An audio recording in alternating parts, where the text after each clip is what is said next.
आप सभी का एक बार फिर से स्वागत है बीटामैथ्स एकेडमी के इस ई लर्निंग प्लेटफॉर्म पे। आज हम एक बहुत ही महत्वपूर्ण विषय पे बात करने के लिए आपके सामने उपस्थित हुए हैं। वो विषय है कि जो L1 का जो डीवी का प्रोसेस चल रहा है सभी डिस्ट्रिक्ट के अंदर, उसके अंदर कई हमारे जो साथी हैं, कई जो एस्पिरेंट हैं, उनको क्या क्या प्रॉब्लम आ रही है, उनका क्या समाधान है, क्या प्रोसेस रहेगी। जिन एस्पिरेंट का हो गया उनसे हमारी बातचीत हुई। हमारे कई साथी हैं L1 के अंदर, उनका डीवी वाला प्रोसेस है वो पूरा हो चुका है। तो उन्होंने ये बताया कि जितना ज़्यादा मतलब इसका एक हवा बना रखा है कि बहुत ज़्यादा क्लिष्ट है, बहुत ज़्यादा प्रॉब्लम आ रही है, ऐसा कुछ भी नहीं है। बड़ी ही ईजी वे में वो प्रोसेस चल रही है और 17 जुलाई तक है वो L1 का संपूर्ण होने के बाद में, उसके बाद में L2 का डीवी प्रोसेस है वो शुरू होगा। सभी को है वो सूचना इसकी दे दी जाएगी। क्या क्या कैसे कैसे शुरुआत से मैं आपको सारी चीज़ें बताऊंगा। सभी से मैंने काफ़ी जानकारी एकत्रित करके आपके सामने मैं उपस्थित हुआ हूं।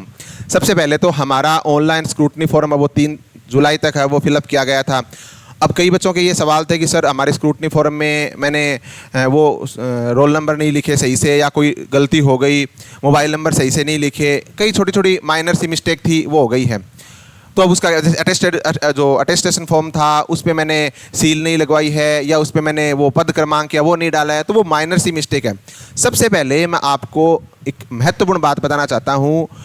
देखो, ये जो बेरोज़गारी होती है ना, अब बहुत मुश्किल से इतने मतलब अप्स एंड डाउन्स आने के बाद में हमारा 2 गुना के अंदर चयन हुआ है। तो प्रत्येक एस्पिरेंट के मन में ये भय होना लाजमी है कि छोटी सी गलती की वजह से मेरा चयन है वो निरस्त न हो जाए। तो मैं आपको आश्वस्त करना चाहता हूँ कि छोटी सी गलती, क्या बड़ी से बड़ी गलती के लिए भी आपका चयन अगर 2 गुना की सूची में हो गया है तो भी आपका चयन है वो निरस्त नहीं किया जा सकता। अगर आप फाइनल कट ऑफ में आएंगे गुना में, तो किसी में भी ये हिम्मत नहीं है कि वो आपका चयन है वो निरस्त कर दे किसी भी गलती के लिए। अब कोई जैसे किसी का आपराधिक रिकॉर्ड हो वो तो अलग बात है, लेकिन अगर कोई डॉक्यूमेंट रिलेटेड अगर कोई भी छोटी मोटी प्रॉब्लम है, किसी ने कोई फॉर्म में स्पेलिंग में मिस्टेक है, कोई मोबाइल नंबर में मिस्टेक है, कोई पद क्रमांक गलत भर दिया, कोई भी माइनर सी छोटी छोटी बहुत बच्चों की जो जिज्ञासाएं रहती है कि सर ये गलतियां हैं, इनसे क्या कोई ज़्यादा प्रॉब्लम तो नहीं आएगी। तो बिल्कुल भी प्रॉब्लम नहीं आएगी। सबसे पहले हमने स्क्रूटनी फॉर्म भर दिया 3 जुलाई तक, L1 और L2 दोनों ने भर दिया। अब सबसे पहले वो L1 वालों का है वो डीवी प्रोसेस चल रहा है 5 जुलाई से लेके 17 जुलाई तक। अब सबसे पहले इसमें क्या करना था कि L1 वालों को साला दर्पण पे रजिस्ट्रेशन करवाना था। अब कई पूछ रहे हैं कि ये रजिस्ट्रेशन क्यों करवा रहे हैं साला दर्पण पे, तो वो हमारी सुविधा के लिए है। साला दर्पण पे हमारे मोबाइल नंबर और उनसे वो रजिस्ट्रेशन होने के बाद में हमें अपना स्लॉट मिल जाएगा कि भाई आपका सभी बच्चों को तो एक जिले, जैसे सपोज करो कोई भी डिस्ट्रिक्ट है, वहाँ पे सभी बच्चों को तो एक साथ बुला नहीं सकते, सभी कैंडिडेट को। तो वो क्या करते हैं कि ग्रुप में बुलाते हैं। तो स्लॉट बुक होने के बाद में आपके मोबाइल नंबर पर, जो आपके रजिस्टर्ड मोबाइल नंबर हैं जो आपने साला दर्पण पे दिए हैं, उस मोबाइल नंबर पे आपको सूचना है वो भेज दी जाएगी कि भाई इतने तारीख को, इतने दिनांक को इस स्थान पे, ज़्यादातर ये DO एलिमेंट्री जो वहाँ पे है वो सारे हो रहे हैं डॉक्यूमेंट वेरीफाई। तो वहाँ पे आपको जाना है, इतने बजे जाना है, कौन से डॉक्यूमेंट चाहिए उसी पे अभी आएंगे। वो सारे के सारे डॉक्यूमेंट आपको तैयार करने हैं, सारी चीज़ें मैं आपको अभी बताऊँगा। तो उस साला दर्पण पे जो आपने रजिस्ट्रेशन कराया, उस रजिस्ट्रेशन के ऊपर आपको सारी की सारी जानकारी वो मिल जाएगी।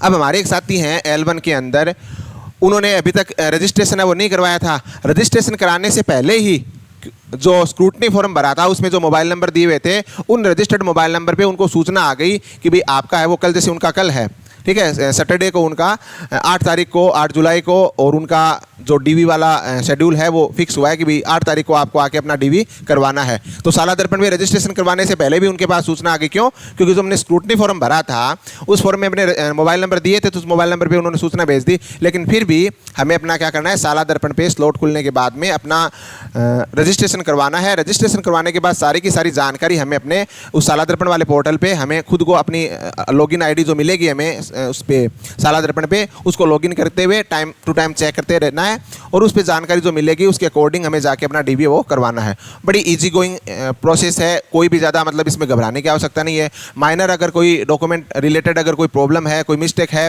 तो उससे आपको घबराने की बिल्कुल भी आवश्यकता नहीं है।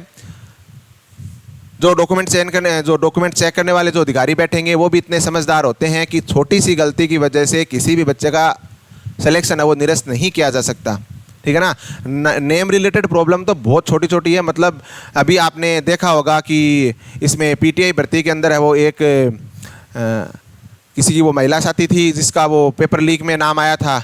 तो उसका वो चयन निरस्त कर दिया कर्मचारी चयन बोर्ड ने, वो हाईकोर्ट पहुंच गई और हाईकोर्ट ने जवाब मांगा कि भाई इनकी तो कोई संलिप्तता थी नहीं। अब थी नहीं थी वो अलग बात है, फिर भी आपने इनका चयन निरस्त कैसे कर दिया, सोचो आप।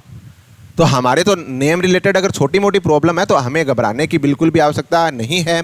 अभी 17 जुलाई तक L1 का जो डॉक्यूमेंट वेरिफिकेशन का जो प्रोग्राम है वो चलेगा। उसके बाद में हमारे लेवल 2 वाले जो साथी हैं, मैं भी उनमें से शामिल हूँ, उनका है वो होगा और लगभग दोनों की प्रोसेस है वो सेम रहेगी। कुछ चीज़ें हैं वो अलग हो सकती है।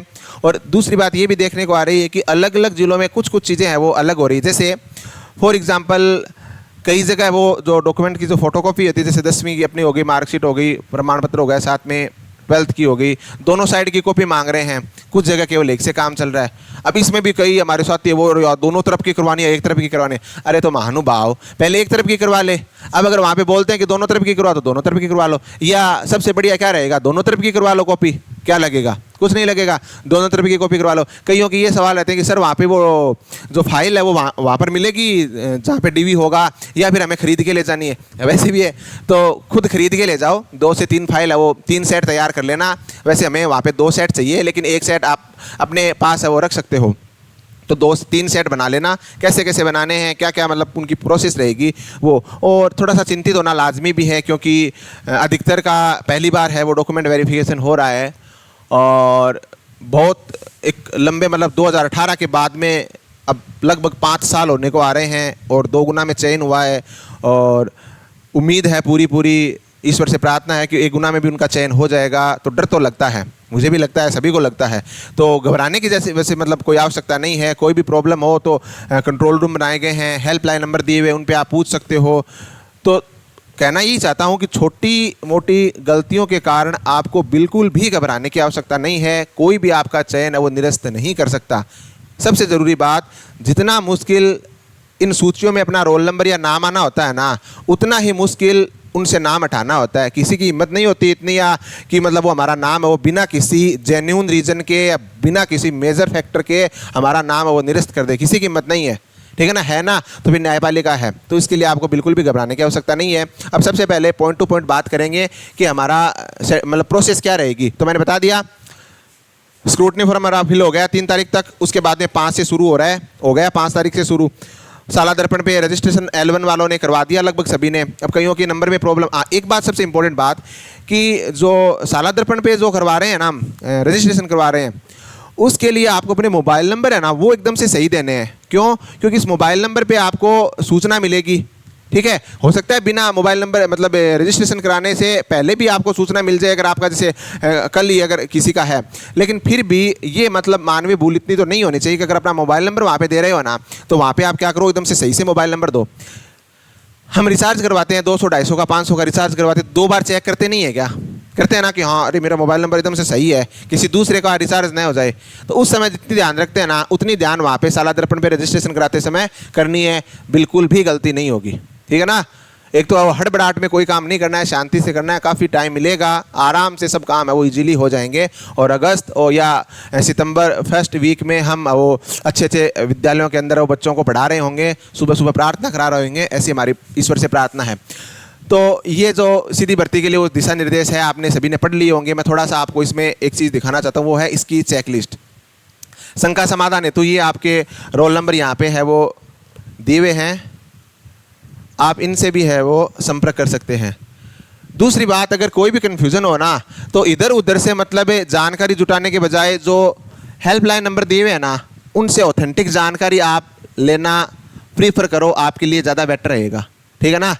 ठीक है, जैसे किसी ने डीवी करवा दिया उससे जानकारी ले ली, वो भी बढ़िया है, लेकिन ज़्यादा बेटर क्या रहेगा, ज़्यादा बेटर रहेगा कि जो अपने इसमें साला दर्पण पे जो ये दिए हुए हैं, जो भी शंका समाधान के लिए जो भी अपने नंबर वगैरह ऑफिशियल नंबर, वहाँ पे आप संपर्क करो, पूरी सहायता मिलेगी।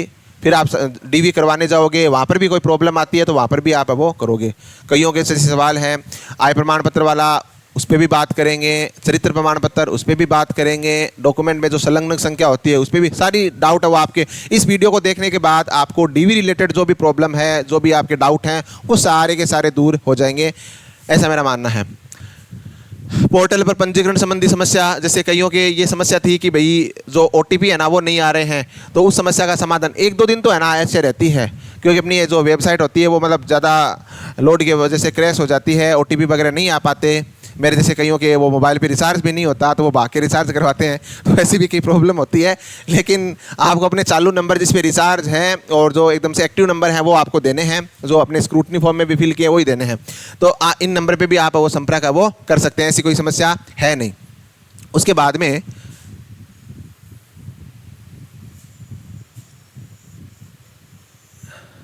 ये अपनी रहेगी प्राथमिक विद्यालय अध्यापक सीधी भर्ती 2022 अध्यापक लेवल प्रथम सामान्य विषय शिक्षा हेतु अभ्यर्थी के स्वयं के द्वारा भरी जाने वाली सूचना जो लागू उस पर टिक करें, ठीक है ना। ये आपको जो चेकलिस्ट है ना, ये चेकलिस्ट पूरी की पूरी आपको आराम से देखनी है।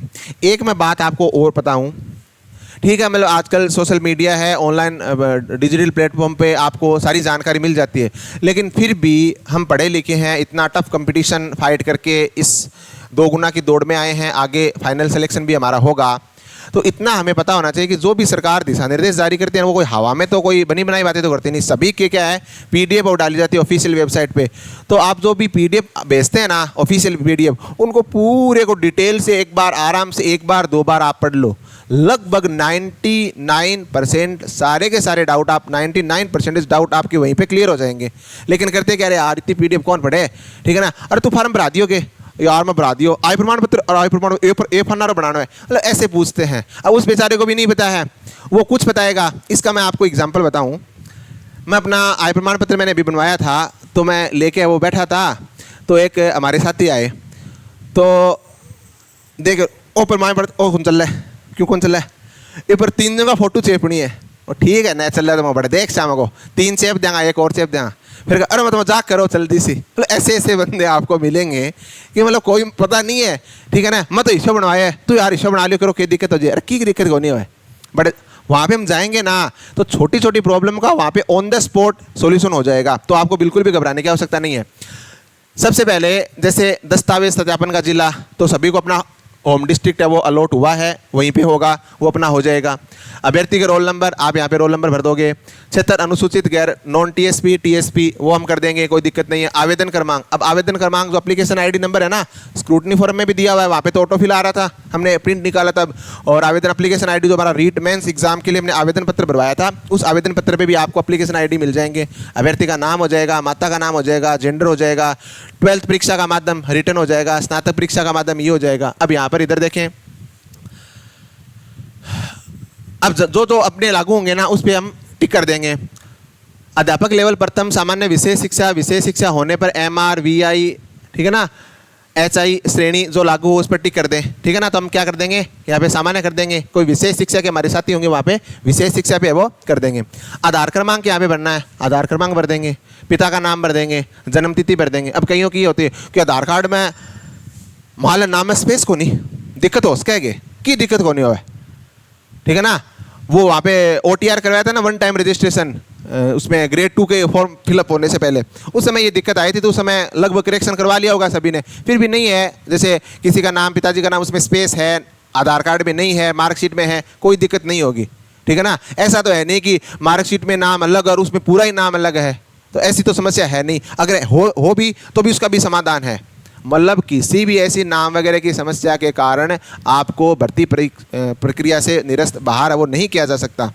अगर आपके पास सारे के सारे डॉक्यूमेंट जेन्यून हैं तो आपको बिल्कुल भी घबराने की आवश्यकता नहीं है। जिनके डॉक्यूमेंट जेन्यून नहीं है उनको टेंशन हो सकती है, हमें बिल्कुल भी नहीं होगी। जन्म तिथि यहाँ पे भर देंगे, वर्ग श्रेणी अनारक्षित OBC जो भी अपनी कैटेगरी है वो यहाँ पे फिल कर देंगे। जमा आवेदन शुल्क की राशि हमने कितनी राशि दी थी वो राशि यहाँ पे भर देंगे। अब यहाँ पे जैसे मैं एक यहीं पे वो डाउट क्लियर कर देता हूँ, आय प्रमाण पत्र वाला। आय प्रमाण पत्र है वो अधिकतर बच्चों ने फॉर्म भरवाया था, उस समय 2.5 लाख से आय वो कम दिखाई थी, भाई बेरोजगार हैं तो 100 रुपये बचत हो जाए तो बढ़िया है, कोई दिक्कत नहीं है, तो 2.5 लाख से वो कम दिखाई थी आय हमने, तो उस समय 2.5 लाख की आय कर दी। उस समय आय प्रमाण पत्र किस लिए बनाते थे, मेंस एग्जाम का फॉर्म है, आगे देखेंगे। अब वो मांग रहे हैं कि आय प्रमाण पत्र दो अगर आपने 2.5 लाख से कम आए।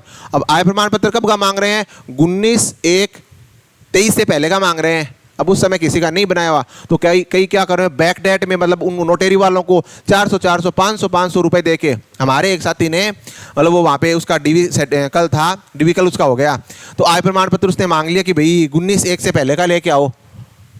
तो मतलब ये भी ऑप्शन था कि भाई 100 रुपये का पोस्टल ऑर्डर है ना, अगर आपके पास 19/1/23 से पहले का आय प्रमाण पत्र नहीं है तो 100 रुपये का पोस्टल ऑर्डर लगा दो साथ में पहले ही, झंझट खत्म सारा। वो बंदा भाग के गया नोटेरी वालों को 400 रुपये दे के और बैक डेट का बना के लाया, क्या फ़ायदा, ठीक है ना। तो ऐसी समस्या से बचने के लिए आपको क्या करना है, अगर 19/1 से पहले का नहीं है ना तो आपको क्या करना है, 100 रुपये का पोस्टल ऑर्डर ले जाना है कि मालिक उस समय मैंने 100 रुपये की छूट तो ले ली थी ना, अब आपको वापस दे रहा हूँ, आप स्वीकार करें, ठीक है, कोई दिक्कत नहीं आएगी। तो आय प्रमाण पत्र वाला झंझट आपका खत्म हो जाएगा।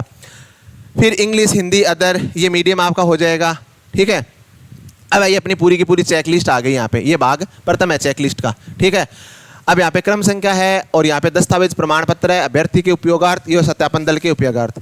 अब ये सबसे पहले चेकलिस्ट है ना, ये चेकलिस्ट जो हमारे 2 सेट बनेंगे ना, बनाने 3 है, एक आपके पास रहेगा, 2 सेट वहाँ पे जमा हो जाएंगे। एक सेट वो आपके अगर आपके पास रखने की इच्छा है तो आप बनाइए 3, वरना 2 भी मोर देन सफिशियंट है।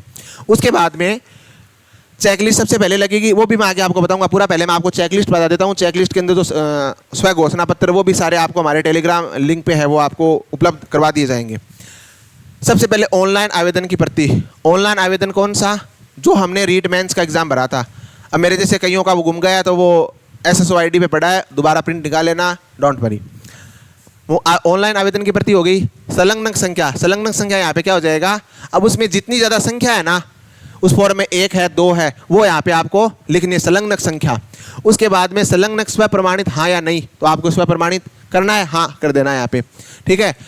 उसके बाद में ये आगे वाला है ना, मूल दस्तावेज से मिलान में सही पाया गया, ये वहाँ पे जो सत्यापन दल वाले हैं ना वो चेक करेंगे उस फाइल को। आपको करना क्या है, 2 फाइल बनानी है पूरी की पूरी, और फाइल कौन सी, जिसमें जो पंच करके वो जो होल निकाल के तो पूरी फाइल बनेगी, वो रस्सी वाली, वो फाइल जो प्लास्टिक वाली आती है ना वो नहीं लेके जानी, उसमें तो वो डॉक्यूमेंट खोलेंगे तो पूरे बिखर जाएंगे। तो फाइल वाली जिसमें डॉक्यूमेंट है वो डोरी से वो बन जाए और पूरी फाइल है वो एक अच्छी सी तैयार हो जाए। ये KCC के लोन के लिए बनाते हैं ना, वैसी मस्त सी फाइल बनानी है, तो नौकरी मिलने वाली है भाई। कई पूछ रहे हैं कि फाइल वहीं पे मिल जाएगी, तो नाने रो थोड़ी है, फाइल ले जाए आपने सागे 2 बना के, क्या दिक्कत है।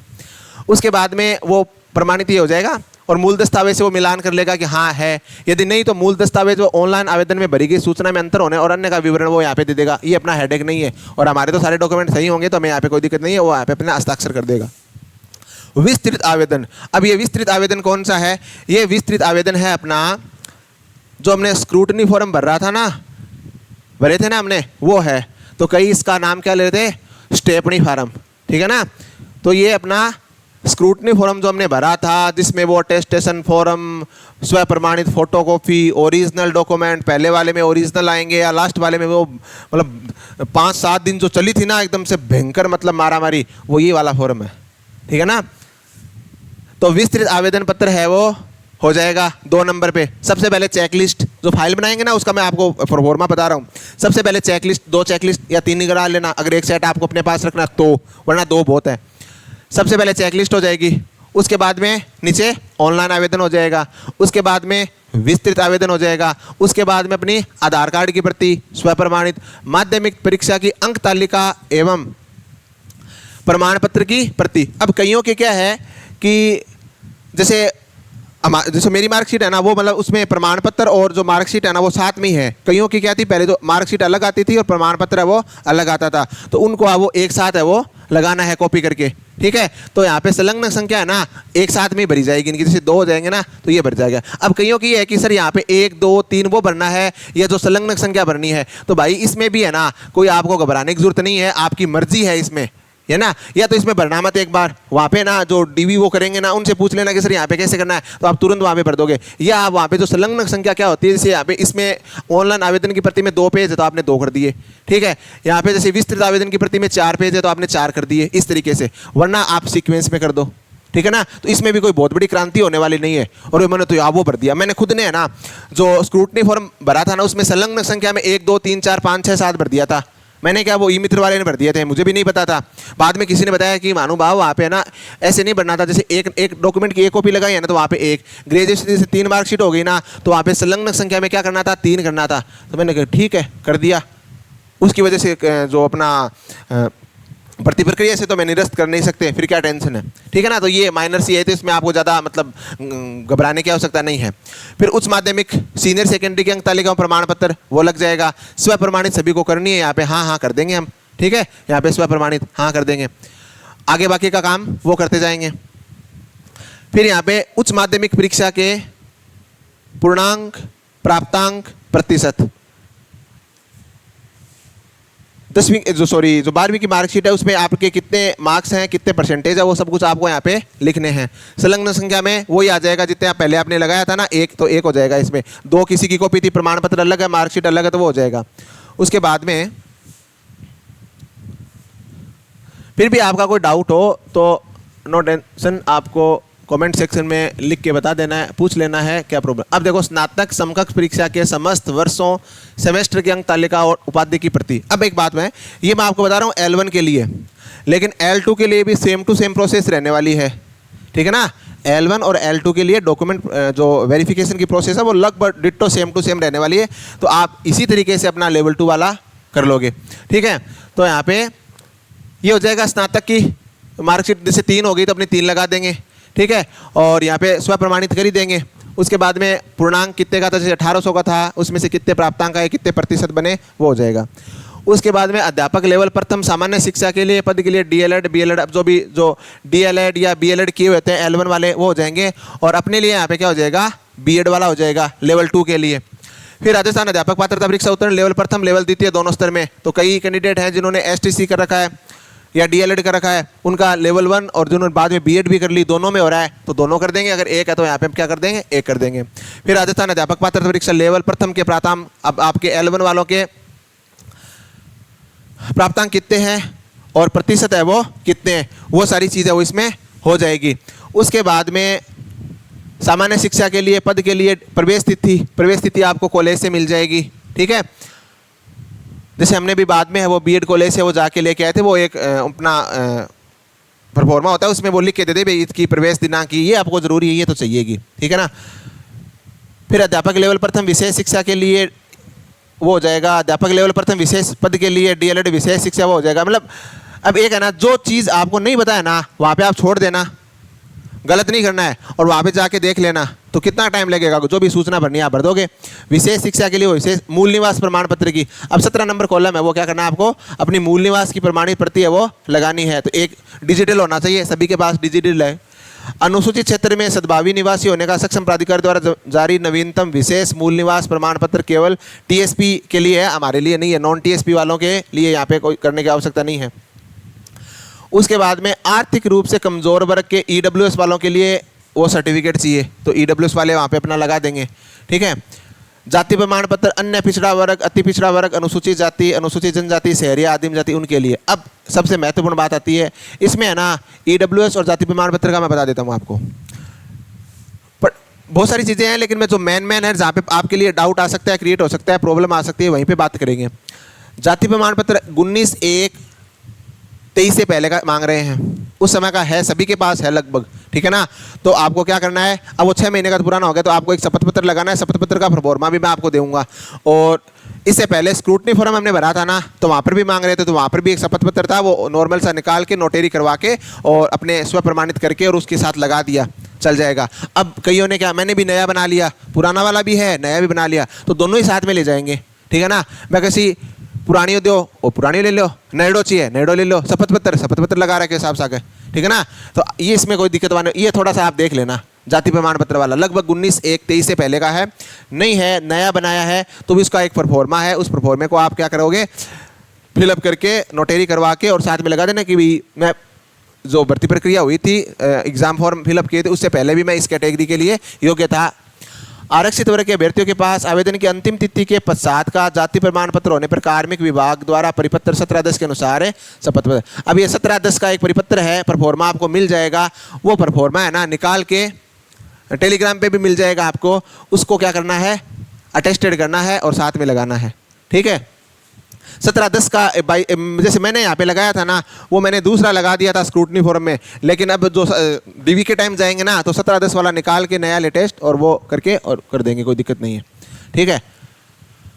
आरक्षित वर्ग के सभी अभ्यर्थियों महिला पुरुष इस आशय से स्व घोषणा की वह स्वयं तथा उनके पूर्वज राजस्थान राज्य के मूल निवासी है, वो हो जाएगा राजस्थान के मूल निवासी हैं, ठीक है। देखो दिक्कत, विधवा की स्थिति में स्वयं की स्व घोषणा एवं पति की मृत्यु के प्रमाण पत्र की प्रमाणित प्रति, पति से लिंक, वो सारी चीज़ें यहाँ पे वो आप पढ़ेंगे और वो करनी है। कोई भी चीज़ नहीं समझ में आए तो आपको ऑन द स्पॉट जो अधिकारी बैठेंगे हेल्पलाइन नंबर पे आपको बात करनी है और सभी का डाउट है वो आपका क्लियर हो जाएगा। आपके जो जेन्यून डॉक्यूमेंट है जैसे 10वीं 12वीं की मार्कशीट, कॉलेज की मार्कशीट, BSTC DLED वो मार्कशीट और डॉक्यूमेंट सारे, और जाति प्रमाण पत्र, ये सारी चीज़ें आपके पास है वो होनी चाहिए। मूल निवास, बाकी से कोई ज़्यादा प्रभाव है वो नहीं पड़ेगा। संतान संबंधी स्व घोषणा, विवाहित होने पर दहेज नहीं लेने संबंधी स्व घोषणा, इनके सभी के आपको जो फॉर्मेट है वो आपको अभी मैं आगे दिखाऊंगा कैसे कैसे फॉर्मेट है वो आपको मिल जाएंगे। भूतपूर्व जो एक्स सर्विसमैन है उनके लिए वो अनापति जो NOC सर्टिफिकेट वो मिल जाएगा, अनापति प्रमाण पत्र। भूतपूर्व सैनिक श्रेणी में पूर्व में राज्य के नियोजन प्राप्त नहीं होने के संबंध में स्व घोषणा, ये सारी चीज़ें मिल जाएंगी। उत्कृष्ट खिलाड़ी होने पर नियमानुसार सक्षम स्तर से जारी खेल प्रमाण पत्र, जो चेकलिस्ट के अंदर जो डॉक्यूमेंट आपको लगाने हैं ना उनकी आप लिस्ट बना लेना, बाकी के कोई दिक्कत नहीं है, वहाँ पे आपको सभी की सहायता वो मिल जाएगी। टोटल है वो 35 हो जाएगी। तो इसमें आपको लगभग सभी डॉक्यूमेंट हमारे लिए लागू, प्रत्येक कैंडिडेट के लिए सारे डॉक्यूमेंट है वो लागू होने को जरूरी नहीं है, जो लागू हो उनको भर लेना, जो नहीं पता हो ना गलत करने की आवश्यकता नहीं है, वहाँ पे जाके जो अधिकारी बैठेंगे वो आपकी पूरी हेल्प करेंगे, कोई भी दिक्कत नहीं है। फिर यहाँ पे टोटल डॉक्यूमेंट कितने उनका योग कर लेना, स्व प्रमाणित हो ही जाएंगे, इधर वो कर देंगे। अब देखो, समस्त दस्तावेज उक्त क्रमानुसार चेकलिस्ट के साथ संलग्न करें, जो दस्तावेज लागू नहीं है उसके आगे कॉलम में लागू नहीं अंकित करें, किसी को पूछने की जरूरत नहीं है, ठीक है ना। जो लागू है उन वहाँ पे हाँ कर दिया, नहीं वहाँ पे लागू नहीं है करना। फिर स्थान जहाँ पे आपने DV करवाया अपना जिला हो जाएगा, दिनांक हो जाएगा, अपना मोबाइल नंबर यहाँ पे डालना है, रजिस्टर मोबाइल नंबर। फिर यहाँ पे नाम अभ्यर्थी के, यहाँ पे हस्ताक्षर, एड्रेस हो जाएगा, अभ्यर्थी के द्वारा स्वसत्यापन। अब ये देखो किस किस के लिए स्वसत्यापन है। अब इस फॉर्म की चेकलिस्ट के अंदर भी है और अलग से स्व घोषणा फॉर्मेट भी है। अब ये काम क्या करना है आपको, एक तो ये पूरा तो भरना है ही, अब जो अलग से फॉर्मेट है ना उनकी भी 2-3 कॉपी निकाल लेना, तो ये भी वाला चल जाएगा। और वो अगर अलग से और लगाने ना उनको आप करना है, साइन करने हैं केवल और वो आपको लगा देना है, तो कोई ज़्यादा दिक्कत होने वाली नहीं है। जैसे मैं अपना नाम आ जाएगा, ये पूरा फॉर्मेट है व्यवसाय वगैरह करके, और ये इसमें घोषणा करनी है, ठीक है। ये क्या करना है कि प्रस्तुत समस्त दस्तावेजों प्रमाण पत्र मेरी जानकारी और निष्ठा के अनुसार सही एवं सत्य हैं, इसमें मैंने कोई भी तथ्य नहीं छिपाया है, तथ्य में किसी प्रकार की भिन्नता के लिए मैं स्वयं जिम्मेदार रहूंगा, विभाग मेरे विरुद्ध कार्रवाई कर सकेगा। ये मतलब कोई फर्जी डॉक्यूमेंट वगैरह लगा कर जो करते हैं ना उनके लिए तो अपना ऐसा कोई प्रॉब्लम यहाँ पे होने वाली है नहीं, अभ्यर्थी के हस्ताक्षर हो जाएंगे। अब स्व घोषणा पत्र,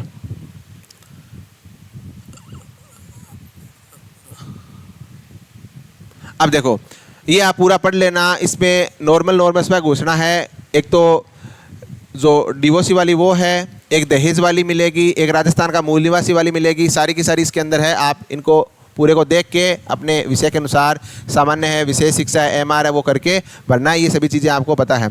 ये जीवित संतान वाला वो है, तो जिनकी है वो वहाँ पे कर देंगे, बाकी कोई दिक्कत नहीं है। दहेज नहीं लेने संबंधी स्व घोषणा ये भी करनी है। भूतपूर्व सैनिक के संबंध में स्व घोषणा जो एक्स सर्विसमैन है उनके लिए हो जाएगी। अभी ये मतलब इसमें है कि मेरे द्वारा ऑनलाइन आवेदन स्क्रूटनी फॉर्म भरा था उसमें, और मेंस में एग्जाम में फॉर्म भरा था वो, तथा प्रस्तुत शैक्षिक एवं प्रशैक्षिक योग्यताओं के प्रमाण पत्र उपाधियां भारत सरकार राज्य सरकार से मान्यता प्राप्त संबंधित संस्थानों, विश्वविद्यालयों, बोर्ड आदि से प्राप्त की गई हैं। यदि मेरे शैक्षिक प्रशैक्षिक योग्यताओं के प्रमाण पत्र उपाधियां अप्रमाणित पाई जाती हैं अथवा मान्यता प्राप्त संस्था से जारी नहीं की पाई जाती है अथवा अन्य कारणों से मान्य नहीं होने पर इसके लिए मैं स्वयं जिम्मेदार रहूँगी, विभाग मेरी पात्रता निरस्त कर सकेगा। तो मैंने बताया ना, डॉक्यूमेंट रिलेटेड कोई भी आपको नहीं होने, डॉक्यूमेंट आपके जेन्यून रियल होने चाहिए। उनमें नाम में अगर कोई थोड़ी बहुत स्पेलिंग मिस्टेक थोड़ी बहुत है तो उसके लिए कोई दिक्कत नहीं है, लेकिन आपके पास डॉक्यूमेंट अपने हैं ना वो जेन्यून होने चाहिए, वो मतलब फर्जी नहीं होने चाहिए। फिर ये शपथ हो जाएगी सारी, अभ्यर्थी के हस्ताक्षर, आवेदन संख्या, रोल नंबर, ये स्व सत्यापन हो जाएगा। ये वही डॉक्यूमेंट में मैंने कोई भी जानकारी है वो झूठी नहीं दी है, वो सब चीज़ें हो जाएगी, ठीक है। अब देखो इसमें क्या है, अभ्यर्थी का नाम सादे कागज पर टाइप करें, जो लागू उसको भरें, लंबित निर्णय समस्त आपराधिक प्रकरण समस्त विवरण अंकित करें। तो ये वाला फॉर्मेट है ना अलग से भी मिल जाएगा और यहाँ पर भी आपको करके और साथ में लगा देना अलग से। अब वो यहाँ पे क्या करेंगे, लास्ट में दस्तावेज सत्यापन जांच दल की टिप्पणी है वो होगी कि भी सारे डॉक्यूमेंट है वो अभ्यर्थी पुत्र जो भी है दस्तावेज प्रमाण पत्रों के मूल से मिलान किया गया, ओरिजिनल साथ में ले जाने अपनों, तो ओरिजिनल से मिलान करेंगे और सारी चीज़ें वो सही पाई गई है। किसी में जो भी अगर प्रॉब्लम होगी वो मार्क कर देंगे, अब उनका समाधान वही बता देंगे वहीं पे, ठीक है ना, कि भैया आप में ये प्रॉब्लम है, आप इसका ये समाधान कर लो, आपको इतना टाइम है वो दिया जाता है, बाकी कोई भी दिक्कत होने वाली नहीं, बड़ी ही इजी गोइंग प्रोसेस इसमें है। फिर यहाँ पे सदस्य हस्ताक्षर करेंगे, पद नाम वो सारी चीज़ें उनकी है अपनी, यहाँ पे नहीं है। ठीक सर, एक वो PDF खोलना।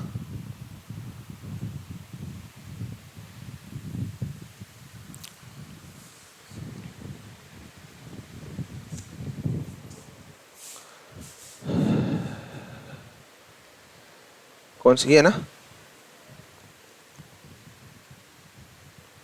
अब देखो, अब सेट कैसे करने डॉक्यूमेंट, वहां पर भी मैंने बता दिए, चेकलिस्ट बता दी ना यहाँ पे। अब यहाँ पे आप देख लो, ये सेम टू सेम लेवल 2 के लिए बनेगी। सबसे पहले अपनी चेकलिस्ट आ जाएगी, चेकलिस्ट दिखा दी ना आपको पूरी। अब चेकलिस्ट में मैंने कई चीज़ें हैं वो नहीं बताई है पूरी, ठीक है ना, तो उनके लिए आपको घबराने की आवश्यकता नहीं है। जिन जिन चीज़ों का आपको कंफर्म पता है वो तो भर देंगे, जिनको नहीं पता है खाली छोड़ दो, वहाँ पर आप जाके और जो भी अधिकारी बैठेंगे हमारे हेल्प के लिए, उनसे आप पूछ लो, ठीक है, कोई भी दिक्कत होने वाली नहीं है।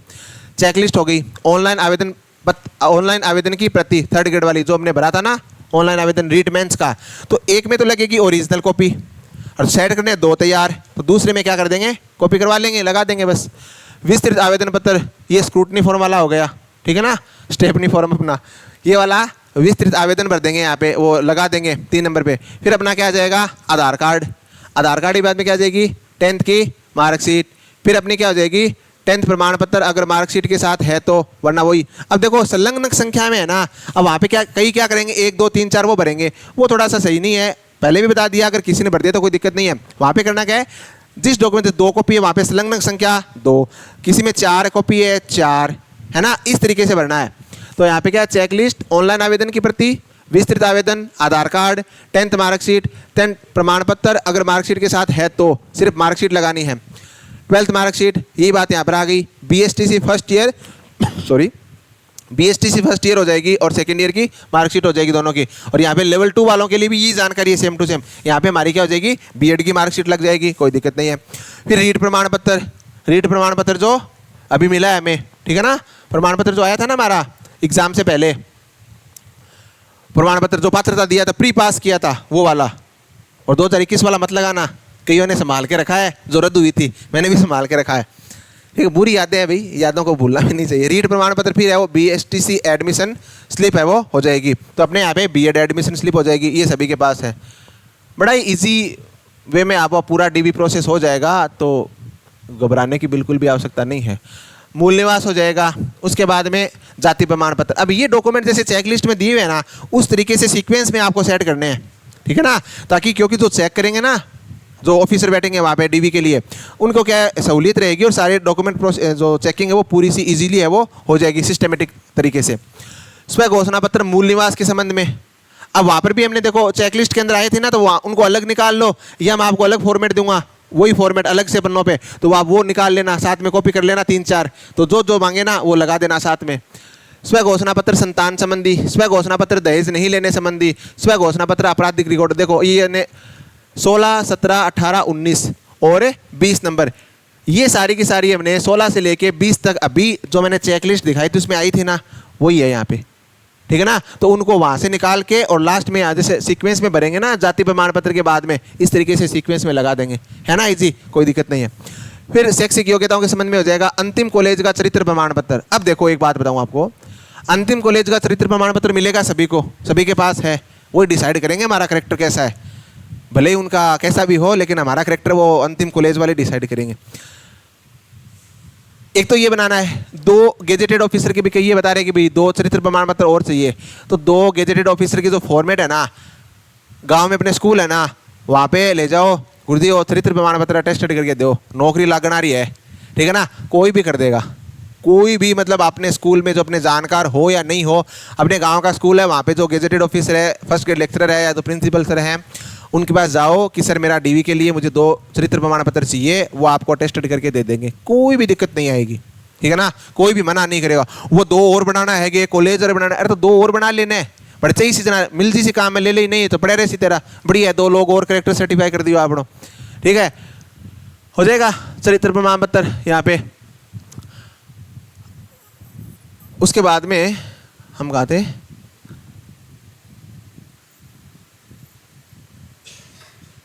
अंतिम कॉलेज का चरित्र प्रमाण पत्र हो गया। फिर आय प्रमाण पत्र, आय प्रमाण पत्र का मैंने इन द बिगिनिंग आपको बता दिया था, 19/1 से पहले का मांग रहे हैं, उस समय का नहीं है, 100 रुपये वाला पोस्टल ऑर्डर ले जाना और वो कर देना। उसके बाद में BA BSc ऐड की हुई है तो 3 वर्ष की अंक तालिका और डिग्री ये हो जाएगी। स्काउट सर्टिफिकेट चेकलिस्ट में मांगा नहीं है लेकिन लेकर जाना है, तो BSTC वालों के सभी के पास है, हमारे लेवल 2 वालों के लिए ऐसा कोई हेडेक है नहीं। 2 अन्य चरित्र प्रमाण पत्र आ गए ना चेकलिस्ट में, बना लेना, ठीक है ना। उसके बाद में अटेस्टेशन फॉर्म की प्रति, ये इस अटेस्टेशन फॉर्म ने बड़ा परेशान किया था बच्चों को। पहले मतलब किसी ने बिना अटेस्टेशन फॉर्म भरे ही फॉर्म फिलअप कर दिया था, बाद में बोर्ड वालों ने इस पर स्टार मार्क लगाया कि भैया वो जरूरी है भर के दे आ रही, ठीक है, फिर और बना के कई इतना भर के दियो। तो अटेस्टेशन फॉर्म की एक में तो ओरिजिनल लग जाएगा और एक में क्या लग जाएगा, अपनी कॉपी लग जाएगी, कोई दिक्कत नहीं है। और मेरे का तो दो दो बना रखे, ठीक है ना। वहाँ कॉपी की दो चाहिए तो दो बना लिया, दो जगह प्रिंसिपल साहब आप मोहर लगवा ली और साइन करवा लिया, तो वो भी बढ़िया है। तो दो है ना आपके पास, दो लगा दो, वरना एक में कॉपी लगा दो, कोई दिक्कत है ऐसी होने वाली नहीं है। तो ये वाली सभी मतलब 26 डॉक्यूमेंट है वो आपको चाहिए। अब मैं आपको एक वो स्वयं घोषणा वाला दिखा देता हूँ। कौन सी सर वो, पूरी ये वाला देखो, ये हो गई स्वयं घोषणा दहेज नहीं लेने संबंधी।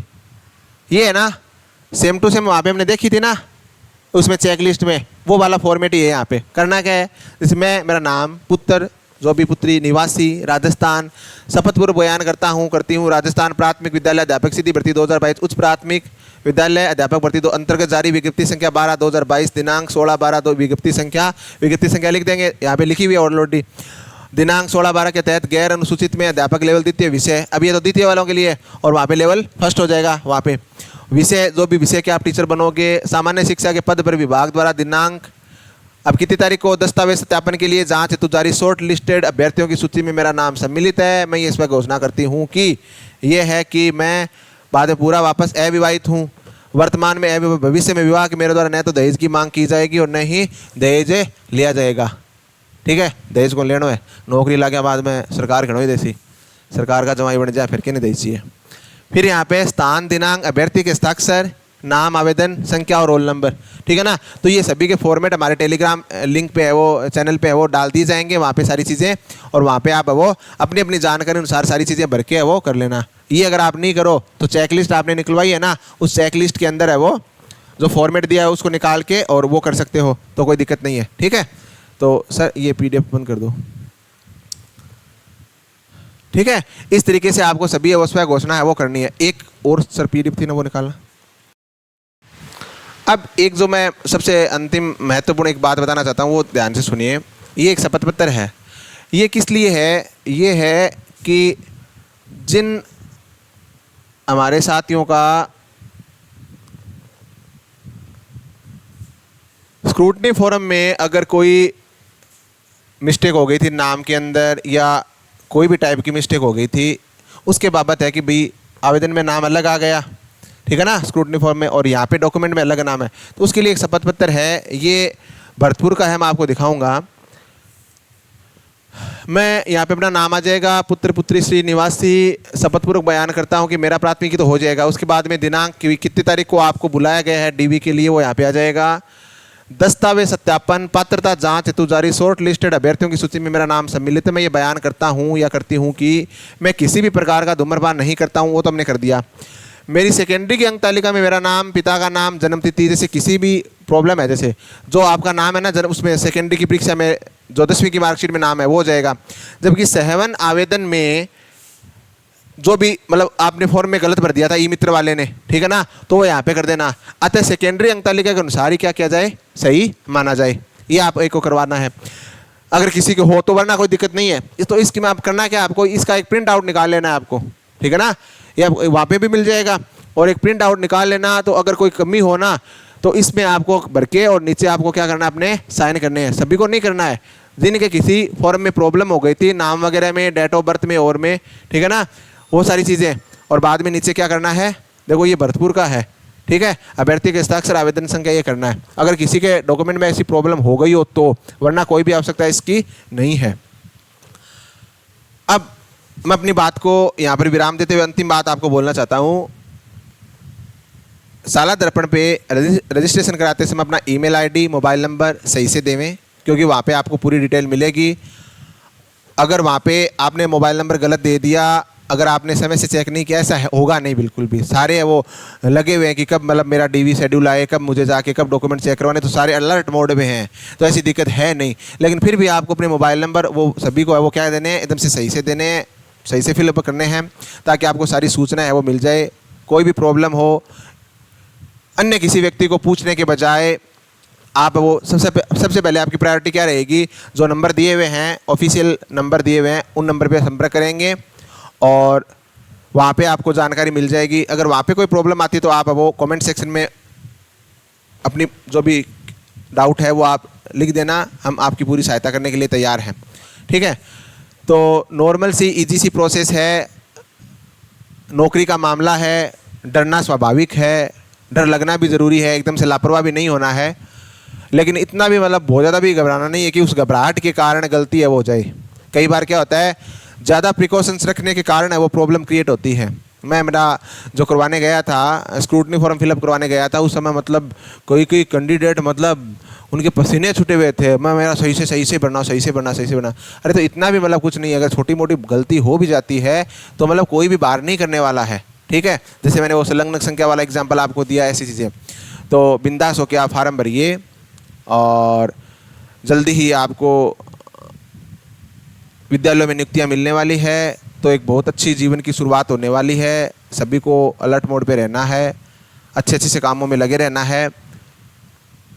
साथ में जिन बच्चों का डीवी हो गया वो सहायता करें, जो भी जानकारी उनसे अगर कोई पूछता है तो।